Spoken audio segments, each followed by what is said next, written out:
Hello and welcome to the Total Soccer Show. I am Daryl Grove and I'm joined by a man who thinks he's fancier than me just because he's fully dressed. It's Taylor Rockwell. Hello. Hello. You want to explain that one or do you want me to take it? I feel like you should probably explain it, otherwise I'm going to be kind of mean. Okay, so I biked down to our studio today. It's about a 3-mile bike ride. Sure. It rained very heavily. Sure did. On the way. Like in the 10-minute window that you were on your bike, I think it rained really heavily. It got me. And then as soon as you got here, it stopped. Someone knew. It was targeted. It was a targeted attack. So I'm having to do this sans shorts, essentially. So it's been very surreal to have Daryl Grove walk around the office and I'm just like, oh yeah, he's not wearing pants. You are wearing, 3 pairs of underwear? So at least that balances it out. For security. But just, it's true, like, we try very hard and I think succeed on many times to be a professional podcast. Yeah. And yet the sort of the stereotype of bad podcasts is men sitting around in their underwear. Yeah, that's true. At least you're not wearing like like an undershirt or anything like that. Yeah. You are at least wearing a nice t-shirt. Yeah, that balances it out a bit. Just for today.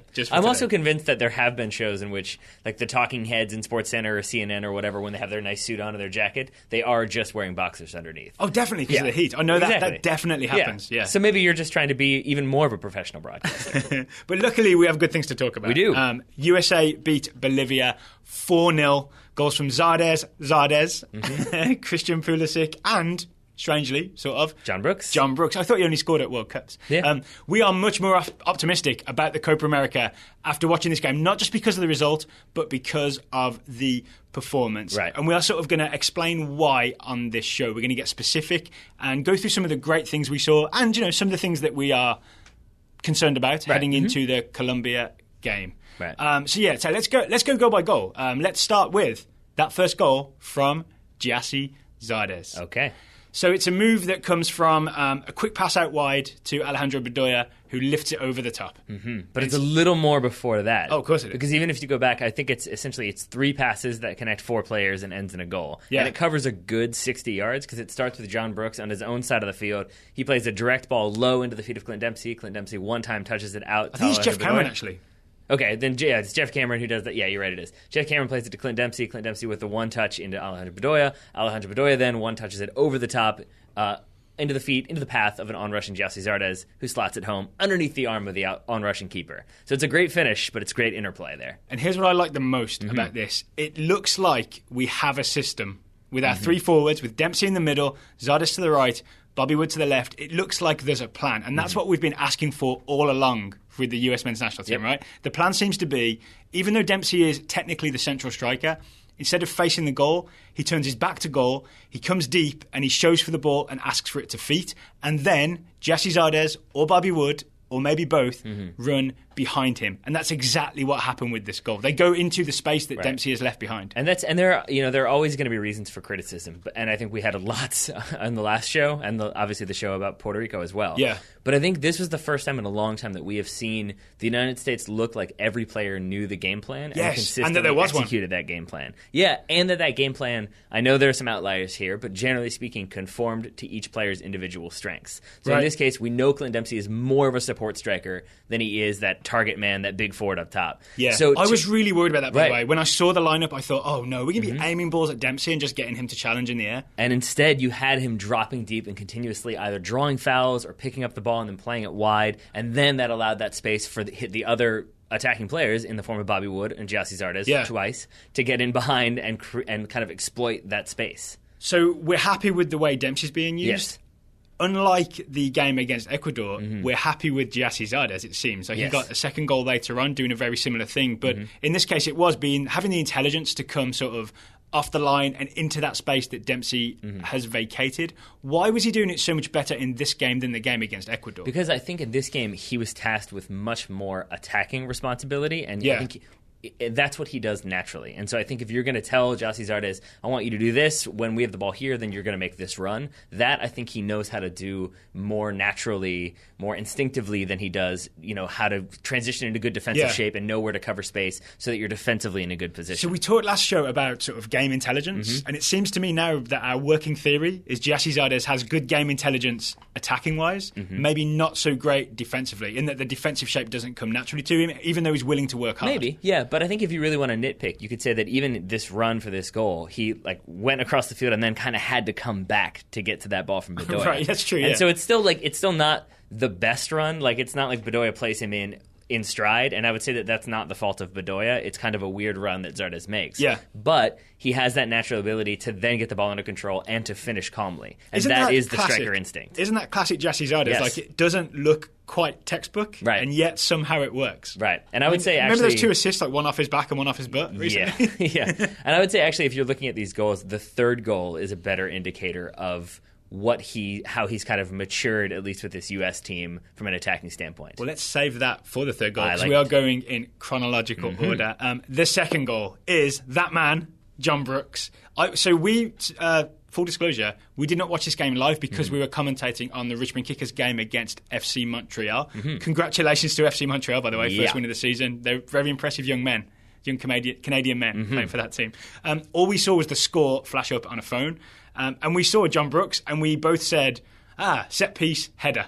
We did not see that. We saw John Anthony Brooks. Oh, we did, yes. Because the app had not updated names, apparently. Yeah, and to the point where, then when I went back and watched it, in the 30th minute or so, the U.S. has a corner, and I think it's Bedoya taking it. And I was like, oh, here we go, because I knew Bedoya got the assist. So I just assumed, it's got to be a header. Then it didn't happen. I was like, well, how is this going to... Oh, I see what's happened here. So it does come from a free kick. Here's an important thing that I want to note. It comes from a free kick, which Dempsey receives by coming deep with his back to goal. And again, Zardes and Wood running in behind him. The plan, even though that isn't exactly how the goal came, the thing before the goal happened, the free kick happened because Dempsey coming deep and showing again. And I saw so many people making little comments here and there about Dempsey always being on the ground and always complaining. But there's a reason, and it's because I think Bolivia did not know how to handle this. And it's strange because this is, again, what I think he wants to do naturally. Yeah. But it seemed like Bolivia really struggled with, Dempsey's here, foul him. Yep. And that seemed to be the case every single time he got the ball. So, yes, he was on the ground a lot, but that was because he was being kicked a lot in this game. So before we get to that free kick, then, can we talk about Dempsey? Because I saw on Twitter, some people suggesting that maybe he didn't have a good game and maybe this doesn't work for him. I think you've got to think about the role that he is playing. He is playing that role where he sort of comes into midfield or close to midfield, and you see him pointing at his own feet, demanding the ball, and then he's got guys run behind him. Only good things can happen in that situation, right? Yeah. Especially if he's so smart enough to turn or do a layoff pass. And I think Bolivia knew, and that's why often the best way to stop Dempsey turning or playing a ball out wide to Bedoya like he did for the first goal is to hack him down. Right. And then I would say it made me happy that it wasn't Dempsey taking it, because I think it has been established that Michael Bradley is, generally speaking, the free kick taker for the U.S. But I think in years past, a younger Dempsey would have been like, no, I got fouled, I'm taking this. I'm going to hit this. Top corner, baby. And instead, he draws a player with him. And I think they're a little bit focused on Dempsey. They're focused on the big guys. And what they're not focused on, the Bolivian defenders, is Alejandro Bedoya making a very sneaky run. Because Bedoya is initially standing over the ball, and then the camera cuts to a close-up of Michael Bradley, and you see him kind of standing there looking like he's plotting something, and then all of a sudden he plays the ball quickly. It cuts to the wide angle, and what he's played is Alejandro Bedoya running around the outside of that Bolivia defense, and Bradley's pass, I believe, splits 4 Bolivian defenders to find Bedoya in space. It's a very narrow alley that it goes down, isn't it? And Bedoya's at the end of that alley. He is. And then he squares it for John Brooks or for Clint Dempsey? I'm saying Clint Dempsey. So he does the sliding pass. People will disagree if they've only seen it once. If you've seen it as many times as we have, he's definitely looking for Dempsey. He's looking for Clint Dempsey. Clint Dempsey has made a really smart run and gotten completely wide open right at the top of the 6. And I think Bedoya's trying to find him, but because he's sliding, right? He's sliding and basically hits it a little bit the wrong way, and so it goes just behind Clint Dempsey. And I have to imagine that John Brooks more or less assertively said, that ball is mine now. And then he finished it nice and clean. Can we talk a little bit about the YOLO-ness of this of this goal? So normally we've had a running theme in the past of Michael Bradley taking these surprise free kicks, right? Like he'll just take them from a weird angle where it looks like he's going to cross from wide, but instead he'll shoot low. We call it the YOLO, right? You only live once, have a go at goal. And we found that entertaining, but to see this kind of YOLO quick reaction with someone else also thinking quick. Like it's not just Bradley thinking quick and trying to find that near post. It's a teammate thinking quick and Bradley connecting with him. That to me is like the symbol, or it's emblematic of everything that went right with this team. Absolutely. Right? And I think you could see that. YOLO with friends. And speaking of with friends, because there's other players that we haven't even mentioned, like Bobby Wood. We've talked about him just in the sense that he was making those runs in behind. But there were multiple times in this game when, even just from a defensive standpoint, he puts somebody under pressure, but then he makes a really smart dropping, like he drops off to cut off 2 passes. Yeah. Or he puts another person under pressure, or he sees space and exploits that space. Even on the Zardes goal, he's gone all the way wide, and he's taken a defender with him. So it's one less defender who can crowd the middle and block off opportunities for the USA. He essentially, you probably only see him in like one of the replays, but he opens up space for Zardes on the first goal by pulling as wide as he does. And that's so important with the way that sort of weird 3-striker but 1 deep system works. It's just occurred to me to refer to Clint Dempsey as a false 9. Because he really is playing centre forward and then coming deep. Yep. It feels wrong to say it about Clint Dempsey for some reason. Is this another hipster conversation? No, why do you have awkwardness with that? First of all, why don't you explain the concept of a false 9, just in case people might not know exactly what it is? All right, so a false 9 is someone who looks like they're going to play centre forward, but actually comes back and plays in midfield. Right. And I think, say, Cesc Fabregas for Barcelona back in the day used to do it, and for Spain as well. Messi has also done it for Barcelona. Right. It's when you're technically supposed to be the farthest player forward, the target man, sort of, but instead you come back deep into midfield. Right. I've just realised it's actually perfect for what Dempsey's doing. I was going to say, so why do you have such trepidation? I think, to go back a couple of shows, it's that hipster thing. Is that it's become like a tactical term that gained popularity, and therefore people started to overuse, or just the sort of people who used it were not the serious tactical people, but the dabbling in tactics people. Yeah, I would also say that you passed the test because you know what it is. The definition of a true hipster is to say the thing or to love the record despite having never listened to it. That's the difference. So you know what you're talking about, so then it's fine. Say what you want. I mean, he's wearing number 8, so he's got to be a false 9, right? He's not even wearing number 9. Terrible. Since we're, focusing on the second goal again, because it's a Bradley to Bedoya connection, Bedoya's second assist of the night, by the way, I want to talk about that midfield. Sure. Bradley, it's a 3-man midfield, Bradley deepest, Jones and Bedoya ahead of him. I think this is it. Yep. I think we've struck gold. I think this is the midfield. I think so, just because if you look at this game, Michael Bradley playing the deepest, did a very good job, obviously quarterbacked this offense. We'll talk more about that in just a second when we get to the third goal.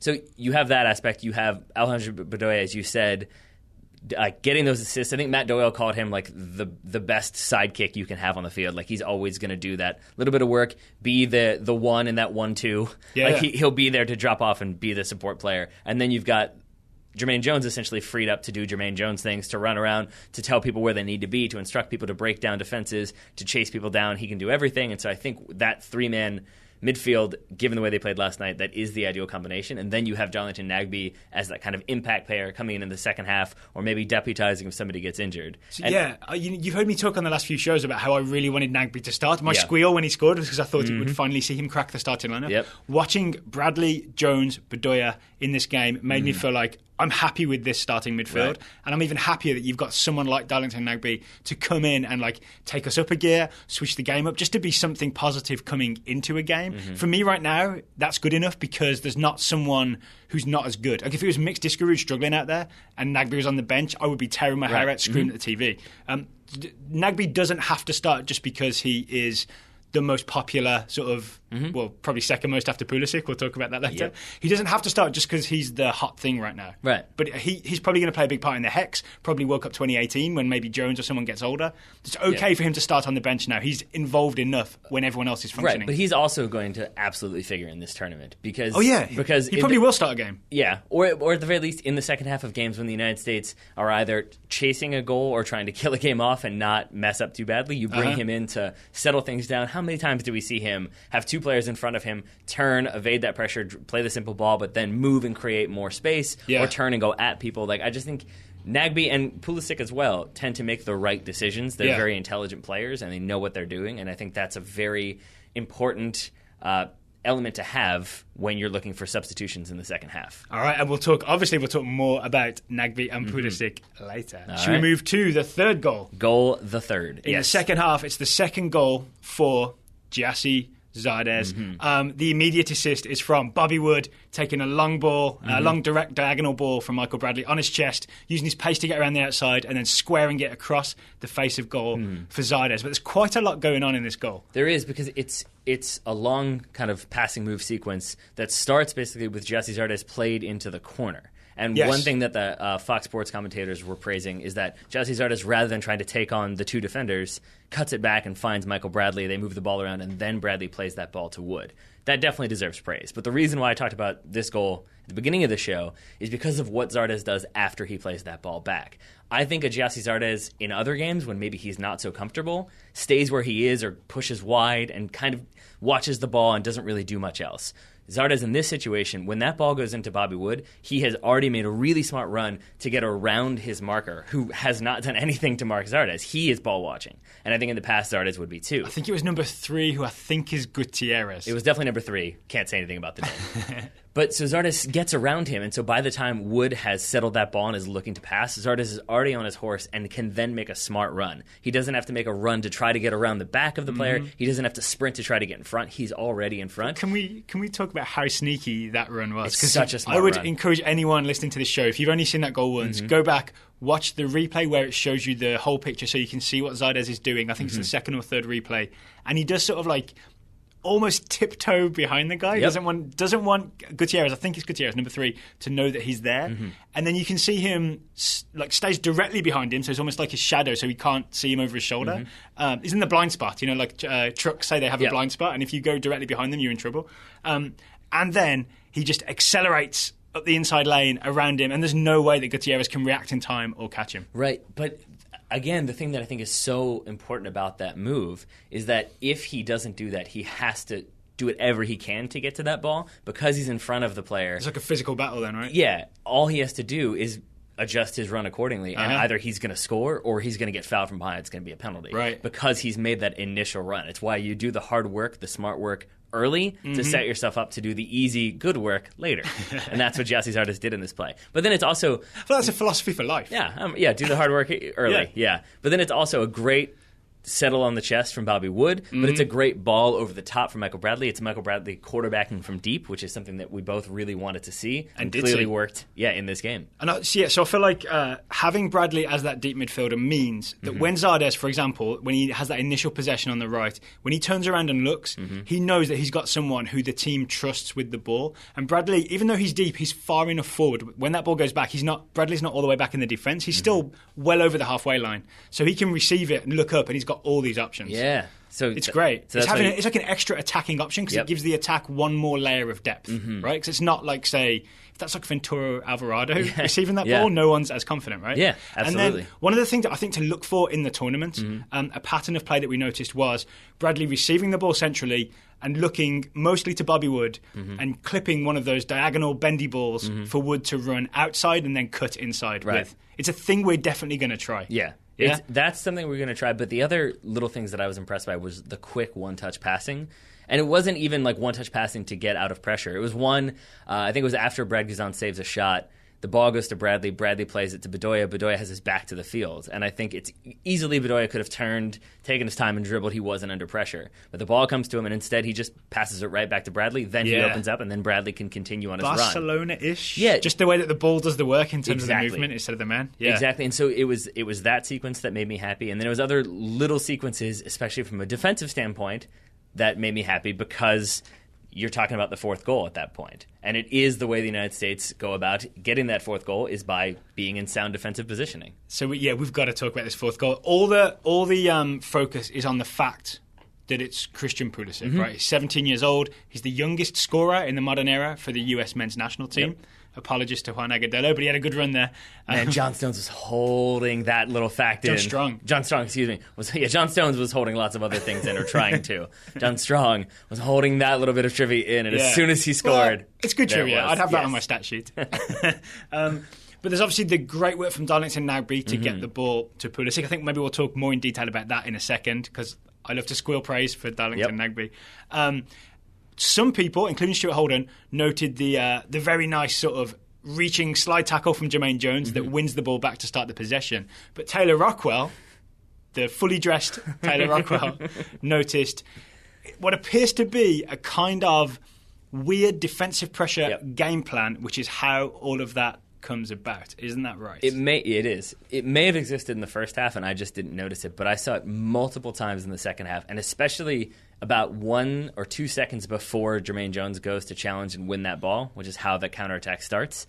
you can see 5 U.S. players essentially standing in sort of a pentagon shape. Yeah. And you see it time and time again in that second half where it seems... devil worship? Yeah, exactly. It seems to be the way they're trying to defend is you have one person applying pressure, 2 people as basically cutting off outlet passes, and 2 people in behind that can kind of clean up or wait for someone to try to pass into the middle of that pentagon, and then you step to them. So essentially, the pentagon you're describing is the players on the outside. Right. There's like a clearing in the middle. I thought of it as like a clearing in the forest, and you're almost like trying to get people out of the forest where they may be safer and into the clearing. Yeah. You're forcing the Bolivian players to play the ball into the clearing, the clear open space, Right. and that's when the monster in the woods, it's kind of like The Village comes to mind, you know, the film The Village? The monster in the woods then pounces, and usually that monster was Jermaine Jones or Alejandro Bedoya, right? Right, and the one time that basically the players didn't step quickly enough, Bolivia did come through that clearing, as you put it, and they weren't stepped too fast, and that was where there was a ball played through, and it did almost lead to a counterattack. But when the U.S. players executed and then closed down that space as soon as somebody came into it, that's where they kept winning the ball back. They were shutting down Bolivia and really forcing them into turnovers in their own half, in their own third. And that's how the goal happens. If you can find the replay with the build-up, you'll see the clearing. And only Bryce Dallas Howard can navigate her way through. None of the Bolivian players could. Well done. But the thing that made me the happiest about it is that it was a clear defensive game plan. It was something that had been worked on in practice, that Klinsmann told the players he wanted to see in this game, that the players proved they were capable of executing. And that's what we've been dying for from this U.S. team. It's just signs that there are things that are being worked on that are being clearly implemented and executed properly.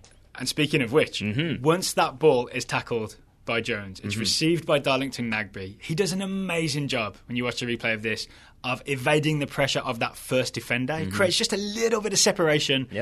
Clean set of heels, he's away. Then the 1-2 with Jones. Then it's like a magnet. He draws, like a Liberian magnet. He draws all of those Bolivia players towards him. And I know he sees Christian Pulisic that whole time. And I felt like first time I watched it, Pulisic's way too close to him. But he's not, is he? Because I think he knows that they're all going to be drawn to Nagbe, because he's in a dangerous position for Bolivia. As soon as they try to pounce on Nagbe, all he's got to do is touch it to the side at the perfect time, which he does.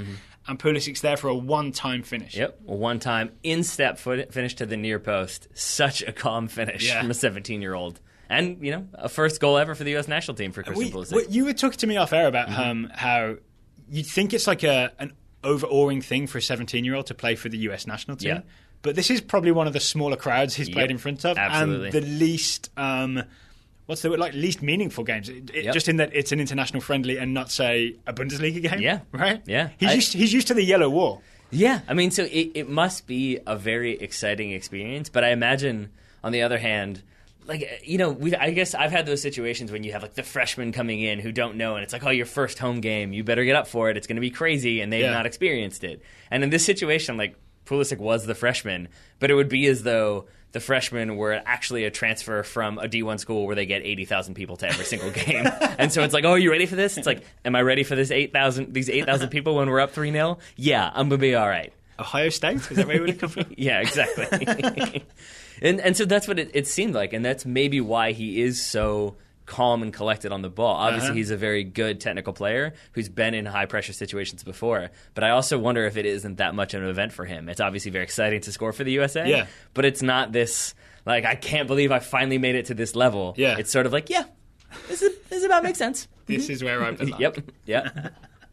And I'm sure he wouldn't say that. He seems like a very humble young man. Absolutely. Yeah, but I'll say it for him. Can we talk about the clairvoyant member of the US men's national team? Is it Bobby Wood? It is Bobby Wood. I loved it. If you watch the replay of that goal, of the Pulisic goal, as soon as Nagbe squares that ball to Pulisic, if you watch from the wide angle, you will see Bobby Wood just put his hands in the air because he knows a goal is coming. And he's celebrating before Pulisic even hits it. It's basically as he's hitting it, just before he hits it, those hands go up. And then it goes in the back of the net, and then he just kind of nods and jogs over to celebrate. What is that? Is that a professional eye where you can feel it? Is that like that? Yes. You know, they talk about being in the zone. And I very occasionally had this feeling where you can just feel like you know what's going to happen.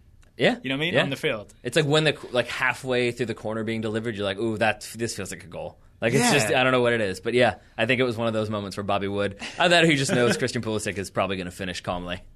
Maybe he has experience with that one, who knows. Or, counter theory, Bobby Wood is a time traveller Might be. That's how he's able to see the future and make such good decisions. Did I tell you? He's got the sports almanac. Did I tell you this week that I... Do you get that reference? Yes, I do. Yes. I'm familiar with Back to the Future and the works of Biff. But did I tell you that this week I sort of asked my wife if there was a possibility that I had time traveled? Did you? Well, I woke up one morning and I was like, This is off topic, but I'm interested. I was getting out of the shower and I looked, and I have like a scar on my left eyebrow that I had never noticed, like starts higher up and goes underneath. Like Harry Potter? Yeah, a little bit. It's like on my eyebrow itself, though, and I had never quite noticed it before, and I didn't realize that it's a good like half-inch long. Okay, yeah, I see it now. And I had never noticed it before. See, you've never noticed it either, really. And I was like, have I always had this? Is this a thing where like future me went back in the past and I got hit in the head, and now all of a sudden current me has this scar? What's happening? Did you know Pulisic was going to score? Yeah, clearly. That's what it all led to, obviously. But no, I texted my wife and I was like, did I always have this scar? And she's like, yeah. Are you kidding? What's wrong with you? So, yeah, I have not time traveled that I know of. So, before we maybe look ahead a little bit to Colombia, and we'll do a much bigger preview as we get there, I want to talk about the back four.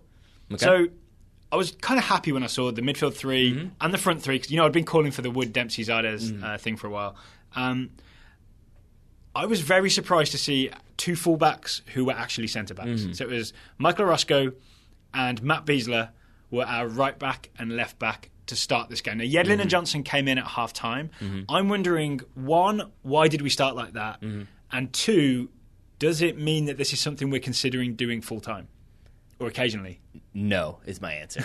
My gut feeling is that Jurgen Klinsmann wanted to give John Brooks and Jeff Cameron a full match together. He wanted to give them a full 90 minutes to get used to each other. But he didn't. Because they've only played together once before as the stat, right? Yeah. But he didn't want to do that for DeAndre Yedlin and Fabian Johnson because he wanted to give them a little bit of a rest. Right. So if you're not going to start them, then either you're going to start Edgar Castillo, who has just joined this camp. Oh, yeah, replaced Timmy Chandler. We haven't talked about that on the show, so people may not know that. Timmy Chandler officially injured. He lied when he texted Andy Herzog, said, I'm fine.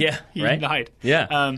He's been replaced by Edgar Castillo on the roster. So we have a left-footed left-back if we need him. But I think maybe Klinsmann didn't want to go with him, having just arrived in camp, or maybe even just wanted to award the players who'd already been there. Yeah. And so I think then it's sort of like, well, Matt Beasler has the left foot, and Michael Orozco can play right back and has played right back before. It's just about getting those guys time on the field. I think it's about getting Brooks and Cameron time on the field and getting Johnson and Yedlin only a half on the field. And I think Beasler and Orozco allowed for that to be the case. Right, okay. That would be my answer. You give them time on the field without taking time away from Brooks and Cameron. Right. All right. So does that mean that you don't think we'll see any of that during the tournament? We'll never see Matt Beasler at left back? We might. Because part of me thought if we come up against some really scary opponents, maybe Klinsmann thinks, all right, 4 centre-backs, put them in a line, close the door. I wouldn't be surprised to see it if they really are trying to close that door, or more likely if they're trying to close the door in the second half. Because I do think if you're looking at this game, and we both read Matt Doyle's good write-up about this game, really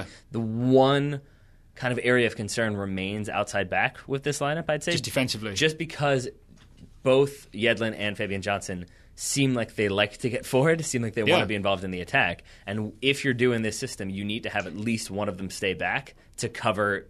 Basically, just to cover ground so that you're not so spread. And there's a good one, again, there's a Matt Doyle article about it, where it's essentially because both of them push up. Who is this Matt Doyle? Yeah. If you don't know, he's on MLSsoccer.com. But he basically, both fullbacks pushed up, and because they were both too high up the field, when there was a transition turnover, that's where that one really clear opportunity where Guzan comes off his line and the shot goes right into his chest, that's where that comes from. It's because Fabian Johnson is 30 yards ahead of his mark. And then Johnson, is that the same play where Fabian Johnson's not quite aware when Guzan plays him a short pass and Johnson's like, what, me? Yeah, I think so. So maybe that's even further evidence that he's already in his head, like, oh boy, I made a mistake, and then he's not paying attention to then the resulting play. So maybe in that situation where you want two fullbacks who are going to stay home and not try to get forward, and I would say that's good because that one Matt Beasler kind of like flick nutmeg aside didn't really do much going forward, looked a little bit out of his element there. Yeah, I do like it. I admire his willingness to try it. I think the guys in the Fox Sports studio, Alex Ellis and Eric Ronaldo, were both kind of saying, well, at least he is getting forward. Because if I'm a centre-back playing left-back, which is a thing that's happened occasionally, I'm not tempted to go too far forward. It feels like there be dragons. You know what I mean? But Matt Beasler was like, there'd be me. I'm going. And it wasn't always successful. There were some misplaced passes, but he also always got back and got a tackle in. Yep. You know what I mean? It kind of worked out. So I could see basically that happening if we're in like the 65th minute against Costa Rica and we're up 1-0 and we need to preserve that lead and we don't want to get hit on the break or leave space in behind, then I could see Fabian Johnson come off for Matt Beasler. That makes sense. Yeah. Okay, good to know. That's where I could see that. What about the centre-backs then? Do we assume that Jeff Cameron, John Brooks is the starting centre-back partnership? And please say yes, because I really hope it is. I'll say I assume nothing, but that's what I would guess is going to happen, yes. But with Jurgen Klinsmann, you never know for sure. I'll tell you the reasons I like it. Both athletic enough, they're going to cover some ground. Both big guys, right? They're not going to get beaten in the air. Both well over 6 foot, right? Both really good on the ball. If you think the first goal we talked about, the first pass, the first Zardes goal, the first pass into Dempsey is Jeff Cameron. Cameron brings the ball out the back a little bit, plays it into the feet of Dempsey. Right. The John Brooks, I saw him a lot of times like fake like he's going back to Guzan, and then he'd turn a defender subtly and be able to play a ball into the feet of Michael Bradley. So not taking crazy risks in the back, but got just enough confidence on the ball that they can start moves just with that little feint, little misdirection, starts it up. And then the big thing for me is when you've got two guys who can play the ball, Michael Bradley doesn't have to come all the way back. Yep. Were you just waiting for me to say that, essentially? Doesn't have to come all the way back and take the ball off their foot. Right. He can be 10 yards further up the field, 15 yards further up the field, and have the confidence that someone will find his feet, and then he's already in a more advanced role than being sort of like a sweeper almost. Yeah, and you're right that it is their ability to play the ball, but it's especially their ability, like looking at John Brooks, for example, his ability to play one-touch passing. Yes. Because if he takes that touch, Michael Bradley has to keep moving, obviously, because he'll be marked quickly. So then he does drop another 5 or 10 yards while Brooks takes a touch, then maybe takes another, then finds him. Yeah. But Brooks, that ball comes in from Fabian Johnson. Brooks one-times it into Bradley. Bradley's moved into space. Now he has time to turn. He can take a touch then he can play it further up the field. And all of a sudden, we're 30 yards up the field in 3 touches as opposed to 5, 6, 7, 8.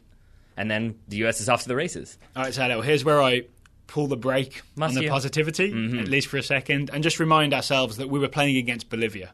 Second bottom, CONMEBOL qualifying, came to defend in this game. We'll come to Copa America, try and defend. And I'd also say, this thing with Bradley as the holding midfielder, we only figured out in the second half against Ecuador. At least Klinsmann only figured out, or seemed to decide, in the second half against Ecuador. I want to ask why... Well, I think this is an either-or question. Has Klinsmann just fortunately figured out his best starting 11 and shape and system in this last game? Or is the trial and terror of 2015, where everything seemed terrible and there was a new system every day, was that all experimentation leading to this point and he knew we were going to get here all along? No to the second one for sure. I think that maybe that's what Klinsmann would say, that it was all an organic process where you experiment and you play Bradley as a number 10 and that doesn't work, so then you drop him back a little bit more and you see how that works and then you try different players alongside of him and eventually you figure this out. Yeah. I don't think that's been the case because we would have seen it be a natural progression. We also wouldn't have lost away to Guatemala, probably. That's also one, yes. But you know what I mean? Like it would be a natural evolution along the way getting to this point. And it's been a lot more like, oh, okay, we'll try this. Oh, okay, now we'll try that. Okay, now we're going to do a diamond. Now we're going to do 4. And so it's been experimentation. And I think maybe Klinsmann knew that this was where he could end up in a worst-case scenario, in Klinsmann's mind at least. But I don't think is it like we know that Michael Bradley can do that? We'll come back to this if we need it. Yes, but I think Jurgen Klinsmann's, at least from what he's done with Michael Bradley, I think that he thinks for the national team that's not Michael Bradley's best position, is to be that holding midfielder. I think he sees him as much more of a playmaker, creative attacker who can shoot from distance and kind of get the offense going.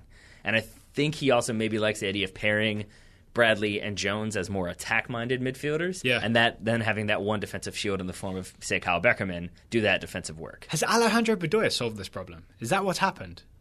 Like, Bedoya is so effective as an attacking player and as a defensive player. He made a lot of sort of those Jones-style blocks and winning the ball back. Is it just that Bedoya is able to replicate some of what Bradley was doing, and therefore now it's safe to move Bradley back? I like that idea, and I would like that to be the case, that it has been something. But what I wonder if is even more likely is, like, for example, I'm going to go with The Sopranos. Daryl Grover's been telling me for years and years and years that I need to watch The Sopranos. And, I've watched bits and pieces of it. I've always known it was a good show, but I finally sat down and watched it, and now I've just flooded your inbox with, like, this is crazy. This is really good. Oh, I love this scene. Yeah. You're like, yeah, I know. I've been telling you. It's so hard not to text you, yeah, I watched this show 10 years ago. I know. So, but I wonder if that's the case where Jurgen Klinsmann has just had this stack of DVDs of game footage of Toronto FC with Michael Bradley playing deep, and he finally got around to watching it. It was like, oh, well, I could probably just do that. And then he texted Michael Bradley, and Michael Bradley's like, yeah, I know. I've been doing that. And Jermaine Jones playing high, which is a thing that's been happening at Colorado Rapids, and I'm not just talking about Mile High Stadium.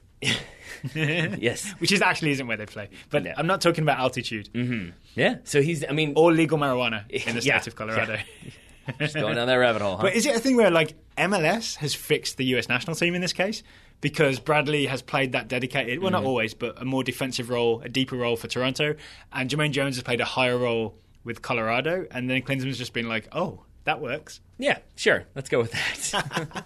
I mean, no, I think, again, he would say that it's been a process of figuring things out as they've gone, where it might not have looked like they were figuring everything out, but they were working on this part to be able to get to this part. And then once you fix those two parts, then you can finally work on this thing. All right. And I think maybe that's the way he would explain it.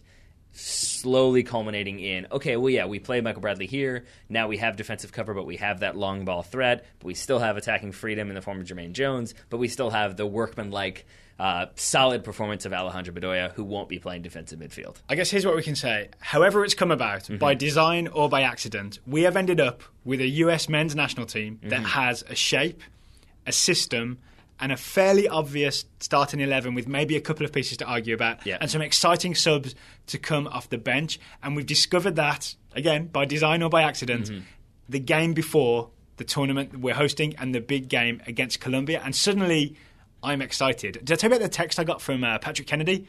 Yes. Long-time listener and friend of the show and teammate of both of us. He was saying that he wasn't excited for Copa America, and he had me worried because we're hoping people will listen to our Copa America coverage. Yeah, right? that would have been ideal. That would have been ideal. So he texted me again last night after we watched the game in Boston. And thank you to the person on Twitter who clued Patrick into a bar to watch the game. Tim Kacher. Was it Tim? Oh! Yeah.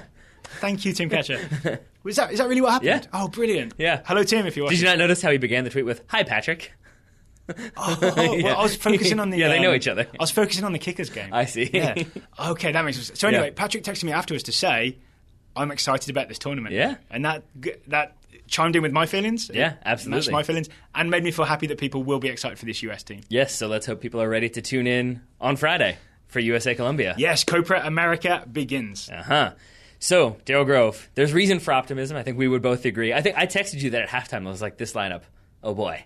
Like, it really made me excited, especially because at halftime that was when Fabian Johnson and DeAndre Yedlin came on, and it made a lot of sense to me. So there's reason for optimism, reason to get excited and see this team play in person. And if you want to do so during this tournament, we've got an app for you. Oh yes, today's ad read. Today's sponsor is SeatGeek, the web's largest event ticket and search engine. They've simplified the online ticket buying process.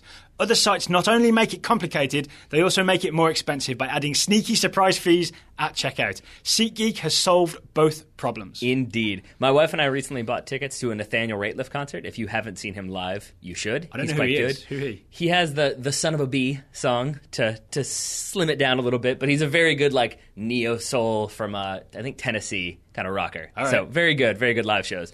But basically every site we'd go to had like little weird add-ons and confusing like, oh, do you want to be in this deck or do you want to be here with an extra $10 surcharge? Oh, plus there's a $9 processing fee.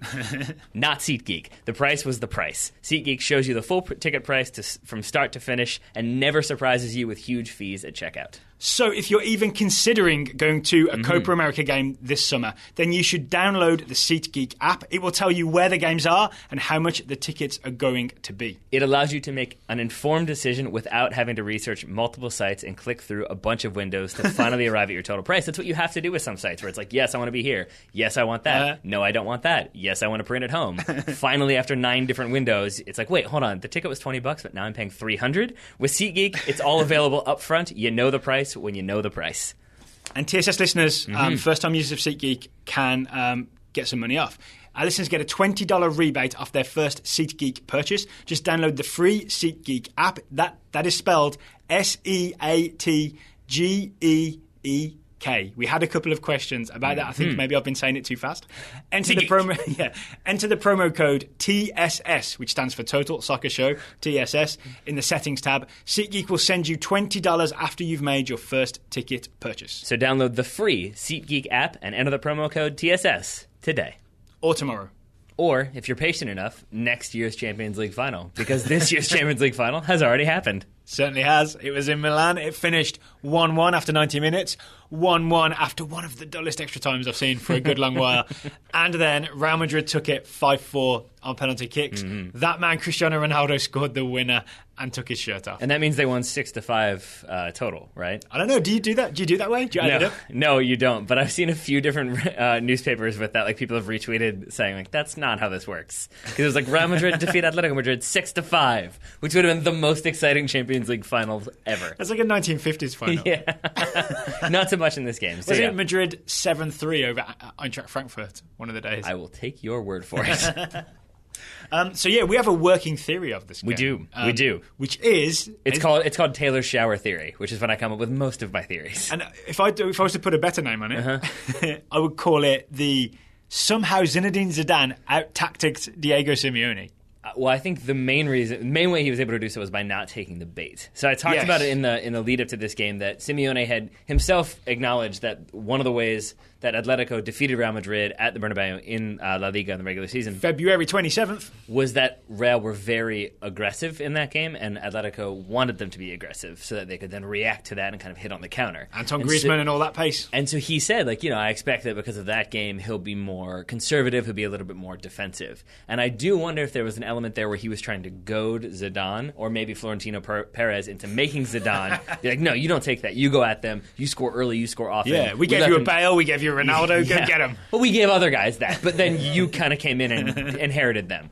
And so I wonder if Simeone, if you look at the way he lined up with that same sort of defensive approach, play compact, play very organized defense. The usual Atletico thing, Yeah, exactly. Right? And I think that shows you that Simeone maybe expected that Real would come at them, would be very aggressive from the outset, and that's not what happened. So he tried to, basically taunt Zidane into coming at him. I think so that he could counter. And instead, what we saw Zidane gesturing time and time again was everybody stay back, stay compact. He starts Casemiro, who's the more defensive-minded player. Yeah. And it's not just selection, though, is it? It's instructions on the field for everybody else. It's everybody falling back. It's everybody staying compact.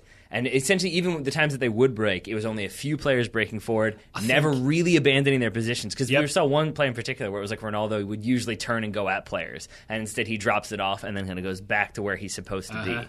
And so it's no one ever being in a position where they're completely caught out of space. And I think the big thing is we saw so many times, especially when we didn't really notice it the first time. We rewatched it and we caught it. So many times Real would attack and they would essentially, the only guys who would go at the defence and go into Atletico's sort of proper deep defensive zone would be Ronaldo, Benzema, Bale, and then your midfielders of Modric and Kroos, and obviously Casemiro more defensive, would roughly stay back. Right? So they would just see okay, this attack might work with these guys, but we're not going to overcommit because then bad things can happen when they come back the other way. So whenever Atletico broke, they never had space to break into. And the thing that springs to mind is we think so much of Griezmann, pace, on the counter with space to run into. This game was Griezmann, top of the box, shot from distance with multiple white shirts ahead of him. It's the opposite of what I expected. I thought it would be Real shooting from distance because Atletico were inviting them in, playing that very resolute defense. And here it was Real doing that very successfully and frustrating Atletico into taking shots that they wouldn't usually take. And then when those three central midfielders would move, it would be wide. They would spread the field, so you'd see Modric come to the right wing, get that ball, play it all the way to the left wing, and then they play it all the way back. And it was really making Atletico work to get back into shape and follow the ball. And I think isn't that how the first goal comes about, sort of? Yeah, it's basically they switch from one side to the other. It goes to Bale, and Bale's fouled. I think that's the third time that Bale was fouled in that half. One hits him hard. Yes. Unnecessarily, given the position that Bale was in. And so I think maybe if you want to go really far, maybe I'm seeing too much here, but I would make the argument that maybe that's Atletico being off their game. They had 51% possession at the end of the half. I think their average in the past games was like 30%. Yeah. So they're not used to having that much ball, and they're not used to really being spread that much. And so I think that's why you see maybe you're a little bit amped up for the big game already, and so that's why you're committing fouls that you shouldn't otherwise be committing. That's why there is the foul that leads to the free kick that leads to the goal. How confident are we in this theory? that Zidane was just smart and kept his midfielders back and didn't overcommit, knowing that then he would ruin all of Diego Simeone's well-laid plans? Pretty confident, because you can see him time and time again gesturing everybody back. Even when one person steps, it's everybody back. And I would say, we watched it, you spotted it, the reason why Atletico are able to equalize, you do have that halftime sub, Carrasco comes on, Saul drops into the holding position. But the reason why that goal happens Carrasco is great, is because one player switches off and one player does not mark the space he's supposed to be marking. We'll name him later because we've got to talk. Let's do it in chronological order. Sure. We'll talk about Real Madrid's goal first. Is that cool? Yeah, so we talked about Juan Fran fouling Gareth Bale. Free kick comes in. The free kick's delivered. Bale flicks it on. And then does Ramos touch it? And is Ramos offside when Ramos finishes? Yes to both, I would say. It looks like when Bale touches it, Ramos is just a touch offside, and he's just a touch offside with a body part other than his arm, so that makes, because that's a playable. So technically is offside. Exactly. Yeah. So I think he's just a shade offside, but, and this is probably the neutral speaking, I can see why it wasn't given, because if you're the linesman, it's so tight and you're having to look at the header and where the line is, that it's maybe a situation of tie goes to the runner. And in this situation, the runner was Sergio Ramos. If you watch it in super slow motion, at first I was going to give you the prediction point because you said that the winner would come from a header. Right, which ended up very much not being the case. But when it was 1-0, I was going to give you the point until I think it was the fourth replay. Later on in the game, you can see it just touches the inside of Sergio Ramos' left boot. Right. And that's maybe even enough to be the inciting incident that throws off Oblak. Because something happens that Oblak kind of loses the ball, and that's why that goal is bundled into the back of the net. So late in the second half, obviously Griezmann misses the penalty. But late in the second half, Atletico equalise through Carrasco, who, again, I mentioned it earlier, I thought he was magnificent when he came on. He's so exciting running at people. Another one to add to the pile of attacking players that Belgium can call on at Euro 2016. More about that when we do our Euro 2016 previews. Sounds good. When we go back and forth saying, oh, dibs on Carrasco when we do the predictions. Yes. I think I won that one. I'll arm wrestle you for it. in my current outfit. That's fine. I'll take that. So it's Carrasco with a great finish. It's a great ball in. It's great interplay from Atletico Madrid. But as I said, there's one player. Well, basically, we went back and watched it a bunch of times, and it's Lucas Vazquez is the man charged with marking Carrasco. Yeah. And Vazquez checks him twice to see where he is, but Vazquez is not a natural defender, and so when that ball is played, he is watching the ball and not his man running past him. So by the time Lucas Vazquez turns to mark, he's already beaten. So when Carrasco volleys that goal home, he's being pulled over by Lucas Vazquez. So it's either going to be a goal or it's going to be a penalty. Right. Apologies to Steak Sandwich on Twitter, because he said, can I blame this on Danilo? And I thought it was Danilo who was the one who wasn't marking. It was actually Lucas Vazquez. So no blame. No blame with Danilo. It is Lucas Vazquez's fault. How about some blame for the mystery man you mentioned earlier, who we can now reveal is Cristiano Ronaldo. Cristiano Ronaldo doesn't do his defensive job, and twice. I think allows this goal to happen. Right. Because so the goal, if you want to go in the way back machine, starts with a free kick to Atletico Madrid near midfield. And they take it short. It's taken to Gabi. Gabi has the ball. And there's a big gap where Ronaldo should be. If you watch closely, you can see Isco kind of tell him, like, hey, you're supposed to be here. Yeah. And Ronaldo just gestures, like, oh, somebody else will do it. And he does like the half jog step forward and then stop. Not even a jog. He does like maybe one quick step and then it's 3 walking steps. You know what I'm saying? It's like the thing where you're about to break into some sort of run, but then you just go back to walking. And so the man that he's supposed to be marking is Juan Fran. And it's Juan Fran who runs past him, has the ball played in by Gabi. And now it's a 2v2 situation on that right wing.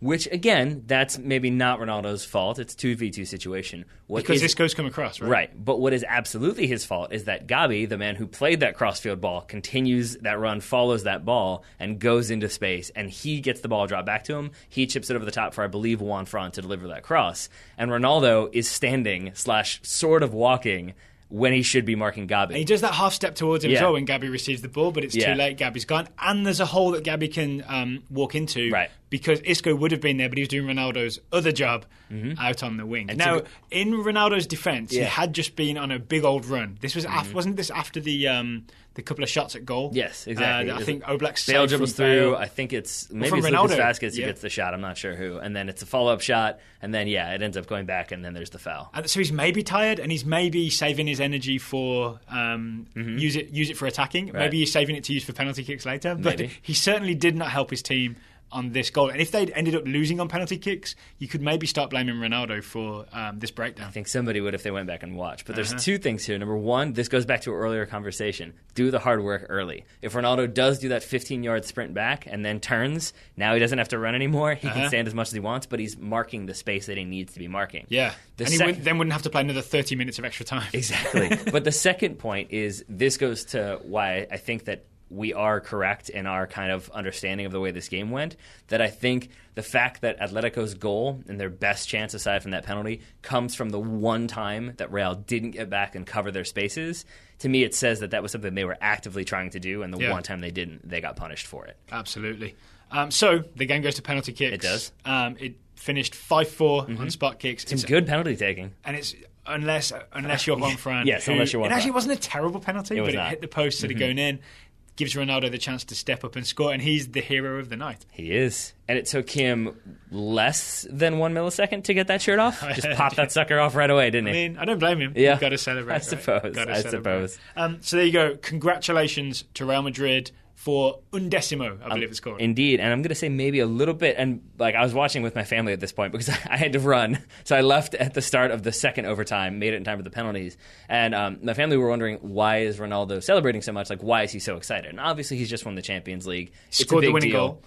But worth noting, he is the only player from one of, if not the only players from Manchester United who missed their penalty when Manchester United went against Chelsea in the penalty shootout. And he was kind of vilified for doing the overly elaborate run-up. So you could maybe make the argument that this was also him kind of exercising those demons as well. Right. True, yeah. Well, he also scored a penalty from open play in 2014, right? But I suppose penalty shootout is a little bit an different. even more high-pressure situation. And he said he'd had a vision, and he asked Zizou to let him take the fifth penalty.